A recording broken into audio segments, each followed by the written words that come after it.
This is really a 2-hour presentation I give to high school students, cut down to 3 minutes. And it all started one day on a plane on my way to TED, 7 years ago.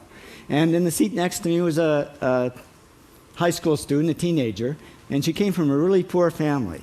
And she wanted to make something of her life. And she asked me a simple little question. She said, "What leads to success?" And I felt really badly because I couldn't give her a good answer. So I get off the plane and I come to TED. And I think, geez, I'm in the middle of a room of successful people. So why don't I ask them what helped them succeed and pass it on to kids? So here we are, 7 years, 500 interviews later, and I'm going to tell you what really leads to success and makes TEDsters tick. And the first thing is passion. Freeman Thomas says, "I'm driven by my passion." TEDsters do it for love, they don't do it for money. Carol Coletta says, "I would pay someone to do what I do." And the interesting thing is, if you do it for love, the money comes anyway. Work. Rupert Murdoch said to me, "It's all hard work. Nothing comes easily, but I have a lot of fun." Did he say fun, Rupert? Yes. TEDsters do have fun working, and they work hard. I figured they're not workaholics, they're workaholics. Good. Alex Garden says, to be successful, put your nose down in something and get damn good at it. There's no magic, it's practice, practice, practice.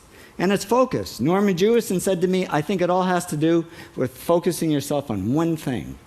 And push. David Gallo says, push yourself. Physically, mentally, you've got to push, push, push. You got to push through shyness and self-doubt. Goldie Hawn says, "I always had self-doubts. I wasn't good enough, I wasn't smart enough, I didn't think I'd make it." Now, it's not always easy to push yourself, and that's why they invented mothers.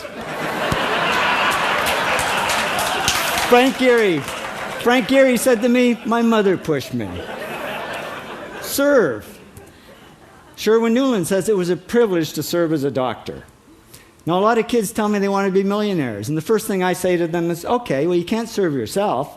You got to serve others something of value, because that's the way people really get rich. Ideas. TEDster Bill Gates says, "I had an idea," founding the first microcomputer software company. I'd say it was a pretty good idea. And there's no magic to creativity and coming up with ideas. It's just doing some very simple things. And I give lots of evidence. Persist. Joe Kraus says persistence is the #1 reason for our success. You got to persist through failure. You got to persist through crap, which of course means criticism, rejection, assholes, and pressure. So the answer to this question is simple. Pay $4,000 and come to TED. Or failing that, do the 8 things, and trust me, these are the big 8 things that lead to success. Thank you, TEDsters, for all your interviews. That was great. That was really wonderful.